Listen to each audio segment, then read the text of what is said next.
I want to begin by thanking the Rapporteur of the Ireland report, Mr César Preda, welcome his report and conclusions, and invite him to the Irish Parliament to encourage his representatives to follow through on his recommendations.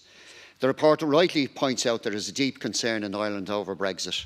My party, Sinn Féin, operates on an all-Ireland basis, and we're Irish Republicans and we're committed to the cause of Irish unity and independence. The majority of the people of the north of Ireland voted to remain in the EU, and the vote must be respected. There can be no return of a hard border on the island of Ireland, as this would be disastrous for Ireland and its people. The Irish Government and the many friends of Ireland must ensure that the north of Ireland stays in the customs union, single market and the EU legal framework in order to protect the Good Friday Peace Agreement and the rights of Irish citizens across the island of Ireland. The report gives a good outline of women's rights issues in Ireland. It explains the horrific history of the Magdalene laundries and mother and baby homes.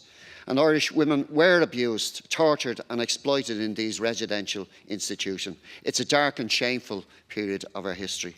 Sadly, many of the victims and survivors still feel they are being ignored, overlooked, left out and forgotten when it comes to the state redress schemes and its partial apology to some victims.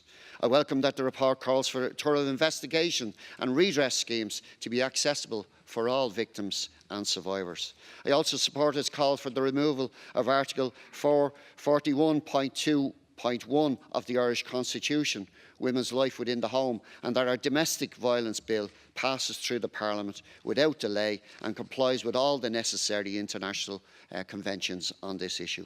I share the report's hopes that the Irish referendum on the 8th Amendment, which bans abortion, will lead to a repeal of this damaging and dangerous amendment to women. Last Thursday we debated this issue in the Irish Parliament, and I outlined my own opposition to the constitutional bill, and I hope that the referendum in the coming months will be dignified and respectful debate encompassing all views and opinions. And I hope that the Irish citizens will repeal this amendment. The report welcomes the recent recognition of travellers as an ethnic minority. This is something my party Sinn Féin have pushed for many years.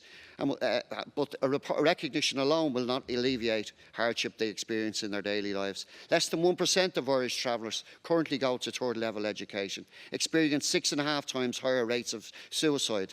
Infant mortality rates are 3.5 times higher, and adults are more likely to die younger, be unemployed and most likely live in poverty. The report also outlines the precarious position that many asylum seekers find themselves in Ireland. The Council of Europe has rightly criticised Ireland because of the lengthy waiting lists that people have to spend in direct provision centres. I believe that direct provision centres violate the human rights and basic dignity of all asylum seekers, and that it needs to be urgently scrapped. The report estimates that there could be between 20 and 26,000 undocumented citizens in Ireland, and calls for a legal pathway for those. Good morning.